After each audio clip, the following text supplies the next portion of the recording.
আমি মোহাম্মদ আনোয়ার হোসেন, সাবেক মেম্বার ৫ নং ওয়ার্ড, পিঞ্জুরি ইউনিয়ন। আমার সঙ্গে আবুল কাশেম, রাদীপ শেখ, মোহাম্মদ জাহাঙ্গীর হোসেন, সদানন্দ বৈদ্য, স্বপন বৈদ্য, শ্রীনাথ বৈদ্য, সুশান্ত বৈদ্য, নীলকান্ত দেউড়ি, দলু বৈদ্য, জসিম শেখ, রফিক শেখ, রসুল শেখ, খোকন শেখ, হাবি শেখ, লায়েক শেখ, শাহিন শেখ সহ ৫ নং ওয়ার্ডের অধিকাংশ লোকের একমত পোষণ করায় স্বাধীনতা ঘোষক শহীদ প্রেসিডেন্ট জিয়াউর রহমানের হাতে গড়া দল বিএনপির আদর্শে অনুপ্রাণিত হয়ে এস.এম. জিলানী ভাইয়ের রাজনৈতিক কর্মকাণ্ডে আস্থা ভাজন হয়ে তারেক রহমানের দেশ গড়ার আহ্বানে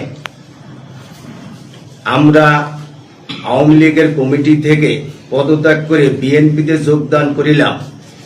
আগামীতে উপজেলা নেতৃবৃন্দর সঙ্গে বিএনপির সমস্ত কর্মকাণ্ডে মিলেমিশে কাজ করব।